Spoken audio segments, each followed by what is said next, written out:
Hello dear students, एक बार पुनः आपका मेरे यूट्यूब चैनल विज्ञान हर घर बने पाठशाला में बहुत बहुत स्वागत है। और मैं पिछले वीडियो में जैसा आपको हमने पाठ 7 शुरू किया था, पौधों को जानिए, उसमें हमने पढ़ा था कि पौधे हमारे आसपास के बहुत सारे पौधे होते हैं जो एक समान नहीं होते, अलग अलग कैटेगरी के होते हैं। कोई ऊंचे होते हैं, कोई मोटे होते हैं, कोई छोटे होते हैं, कोई बिल्कुल ही छोटे होते हैं। तो उनके इन गुणों के आधार पर पौधों के 3 भाग होते हैं, या समवर्ग, भाग नहीं बोलेंगे, वर्ग बोलेंगे। 3 वर्गों में पौधों को बांटा जाता है। पहला है शाख, जो बिल्कुल छोटी होती है, 1 या 2 फीट तक उसकी हाइट होती है। दूसरा है आपका झाड़ी, झाड़ी होती है आपका जो आपकी 4-5 फीट तक होती है, जिनका तना ज़्यादा कठोर नहीं होता। और तीसरा होता है आपका पेड़, पेड़ की हाइट होगी आपकी 7-8 फीट से ऊपर होगी, और वो तना मोटा होता है और कठोर होता है। तो इस प्रकार जो है 3 हमने संवर्ग पढ़े थे। आज की इस वीडियो में चलिए आगे बढ़ते हैं। कुछ पौधे होते हैं जिनके तने बहुत ही कमज़ोर होते हैं बच्चों, जो अपने आप सीधे नहीं खड़े हो सकते, ज़मीन पे सीधे नहीं खड़े हो पाते और भूमि पे लेट जाते हैं। तो इस प्रकार के पौधों को बोला जाता है विसर्पी लता। अब आपने देखा होगा कुछ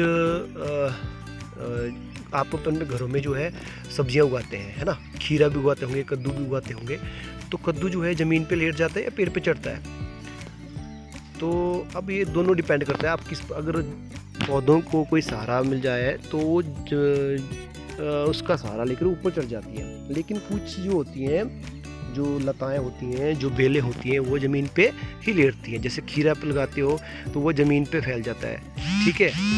तो ज़मीन पे जो लेटी हुई जड़ें होती हैं, बेलें होती हैं, वो क्यों लेटती है? क्योंकि उनके तने में इतनी मजबूती नहीं होती कि वे सीधा खड़ा हो सके, जैसे टमाटर का पौधा है, पेड़ है, दूसरे पौधों की तरह।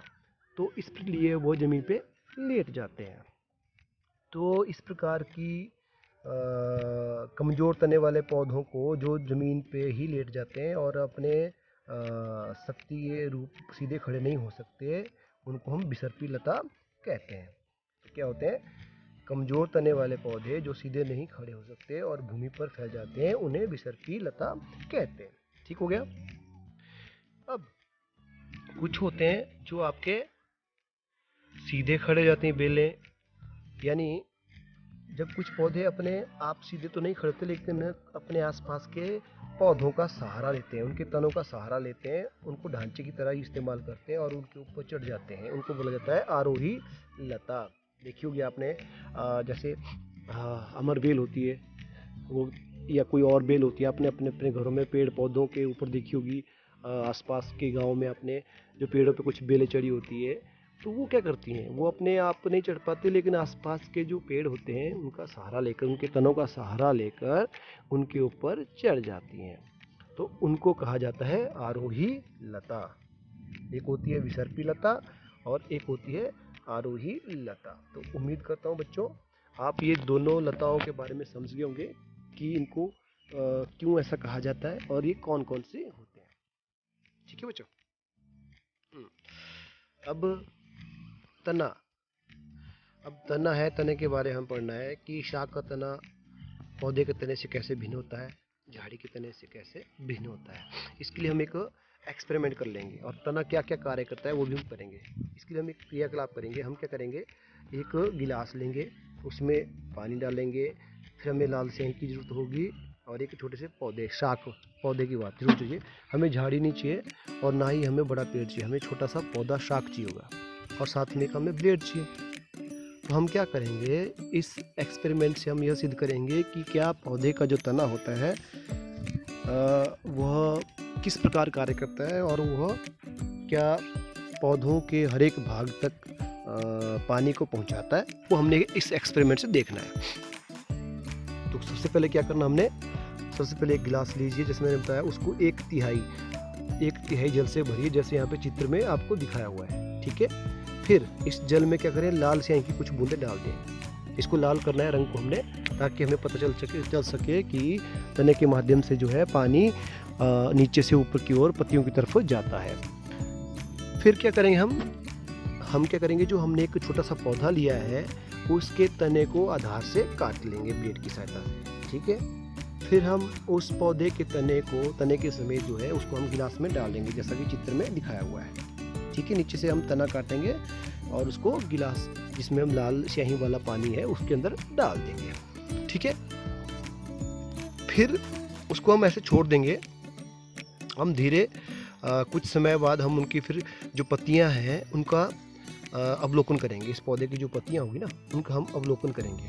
तो हम क्या देखेंगे, ये जो पत्तियां हैं, हरी पत्तियां, इनका रंग धीरे धीरे लाल होना शुरू हो जाता है। ठीक है, आपको कुछ समय बाद, आधे घंटे बाद, 1 घंटे बाद पता लग जाएगा कि पत्तियों का रंग धीरे धीरे हल्का लाल होना शुरू हो जाता है। तो ये कैसे हुआ?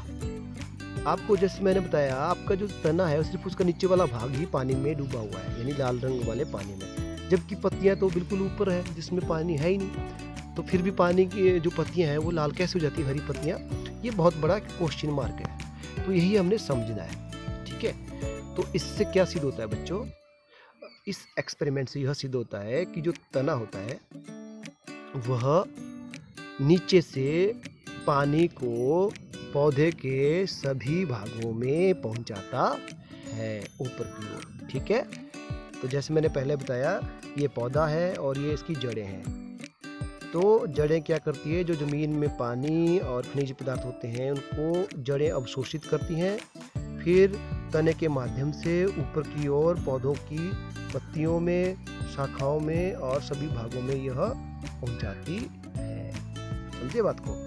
तो इस प्रकार तना क्या करता है, एक संवहन तंत्र बनाता है, या एक मान के चलिए कि तना जो है एक कंडक्टिंग ट्यूब की तरह काम करता है। एक ट्यूब की तरह काम करता है जो ज़मीन से पानी को जड़ों के द्वारा सोखकर पौधे के सभी फूल, पत्तियों और फलों तक, ऊपर वाले हिस्सों तक पहुंचाता है। तो उम्मीद करता हूँ आप बच्चों को ये समझ आया होगा कि तना के कार्य क्या हुए। ठीक है बच्चों, तो ये हो गया आपके तने के कार्य। तो इससे हम यह बता सकते हैं कि तना जो है जल का संवहन करता है। ये इसका कार्य जो मैंने आपको बताया, तना क्या करता है, जल का संवहन करता है। तो तना जो है, जो जमीन से जल लेता है, उसमें जो खनिज पदार्थ घुले होते हैं वह तने से ऊपर की ओर पहुंच जाते हैं। ठीक है, अब ये जल में घुले हुए खनिज तने की पतली नलिकाओं द्वारा पौधे के अन्य भागों में पहुंचते हैं। ठीक है बच्चों, अब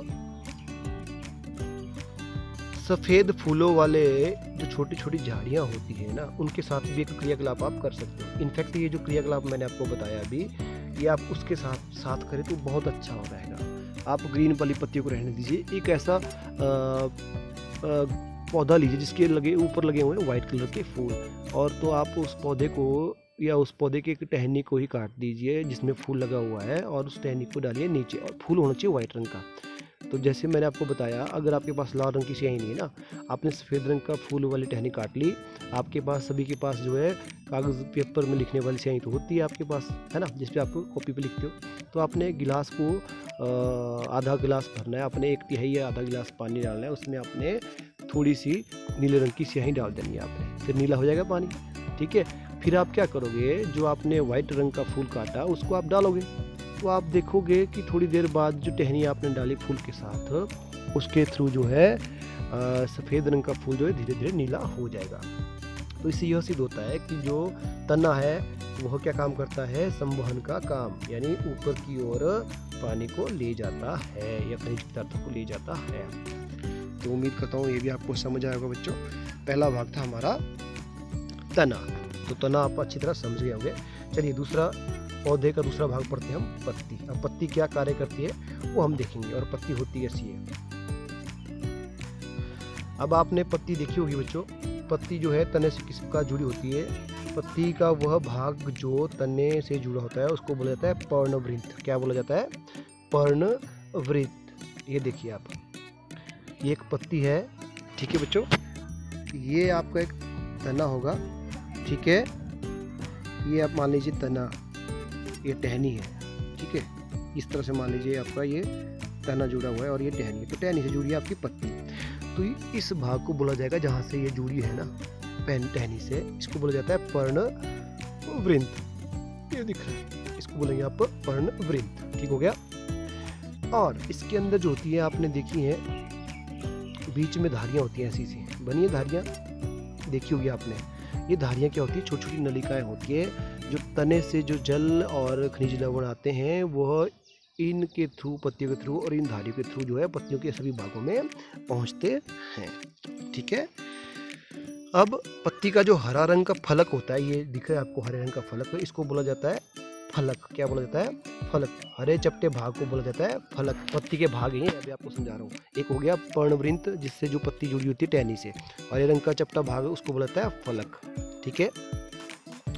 अब एक चीज़ देखने की इसमें है कि क्या सभी पत्तियों में जो जाली होती है, अंदर लाइनें बनी होती है, क्या ऐसे बनी होती है सब में? देखिए ये पत्ती होगी, ठीक है, इसके अंदर ये जालियाँ बनी होगी, क्या इस तरह से बनी होगी, ऐसे सिर्फ सीधी सीधी समांतर, ऐसे ऐसे, या ऐसे भी बन सकती है? देखिए ये पत्ती हुई, इसके अंदर जो है ऐसे ऐसे ऐसे ऐसे ऐसे, फिर इनका बीच में जाला ऐसा बना हुआ, ऐसे ऐसे। तो ऐसी देखिए आपने खाने वाली पत्तियाँ दोनों तरह की, ऐसी भी होती हैं और ऐसी भी होती हैं। इनको बोला जाता है समांतर वीन्स वाली पत्तियाँ, और इनको बोला जाता है जिनमें जाली नुमा होती है। तो जालिका वाली और ये समांतर वाली, इसको हम आगे पढ़ेंगे अभी। जालिका नुमा पत्ती और समांतर लाइनों वाली पत्ती। ठीक है। तो पत्ती का मैंने आपको बता दिया, एक को पर्णवृत्त कहा जाता है और शहरे भाग को बोला जाता है फलक। अब आगे चलते हैं। अब पत्ती की जो रेखित संरचना होती है उनको सिरा बोला जाता है। अब जो मैंने को बताया, सपोज ये आपकी पत्ती है, ठीक है, फिर से देखिए एक बार चित्र को, ये पत्ती है, पत्ती की जो ये सिराएं हैं, ध्यान से देखना, ये सिराएं हैं, ये जो मैं बना रहा हूँ, ये है आपकी, इनको बोला जाता है सिराएं, इनको बोला जाता है सिराएं। जो रेखा बनी होती है ना पत्ती के बीच में, इनको बोलते हैं सिराएं। तो ये होगी आपकी सिराएं। ठीक है। उसके बाद इसके बीच में मध्य लाइन होती है, जो ये बनी है लाइन, इसको बोला जाता है आपका, एक लाइन सीधी होती है, इसको बोला जाता है मध्य सिरा। क्या बोला जाता है? मध्य सिरा। तो ये जो डिजाइन बना पत्तियों का, अब ये बना, चाहे मैंने ऊपर बताया आपको क्रॉस वाला, वो बना, कोई भी डिजाइन बने, चाहे ये समांतर वाला ऐसे से कोई, चाहे फिर ऐसे वाला, तो जो भी आपका पत्तियों में लाइनों वाला, जो सिराओं वाला जो एक संरचना बनती है, इस संरचना को बोला जाता है सिरा विन्यास। क्या बोला जाता है? सिरा विन्यास। अब समझ आ गया आपको?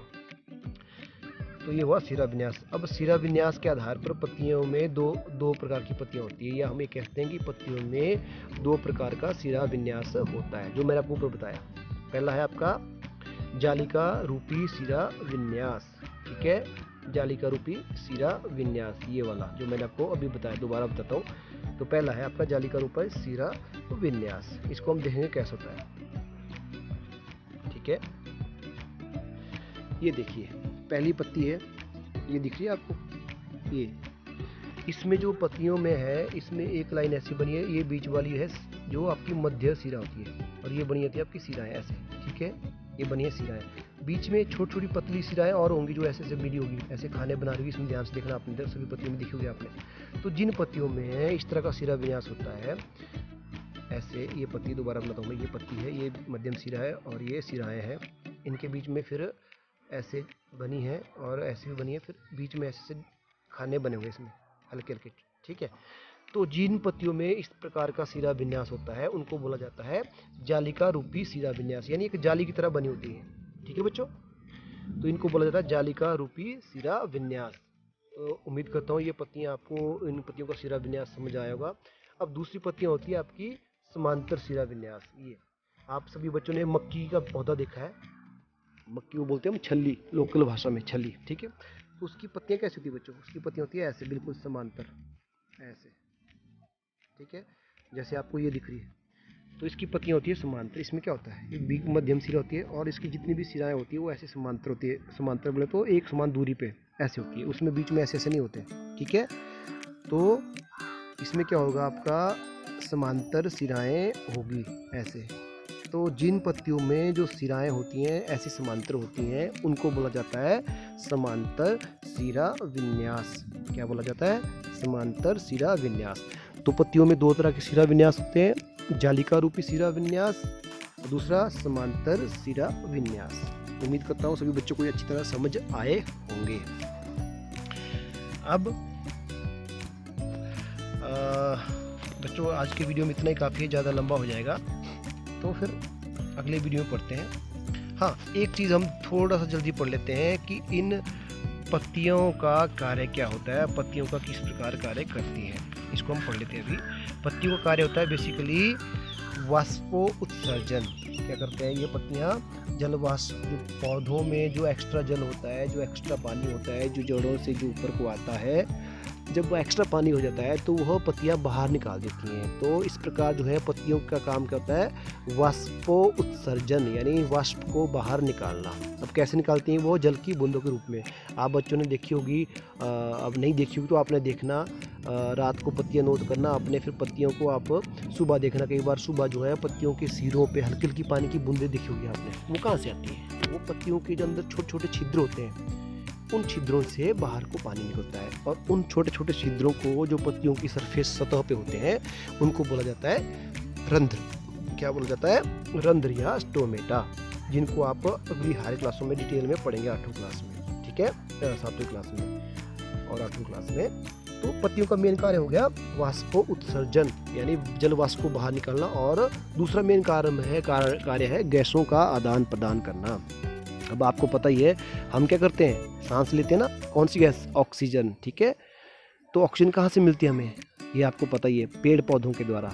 पेड़ पौधे जो है ऑक्सीजन गैस बनाते हैं, और जो हम कार्बन डाइऑक्साइड गैस छोड़ते हैं वो कार्बन डाइऑक्साइड गैस पौधे लेते हैं। तो ये दोनों गैसें जो लेनी और छोड़नी होती है, ये होती है पत्तियों के जो अंदर छिद्र होते हैं, रंध्र, उनके द्वारा, ठीक है।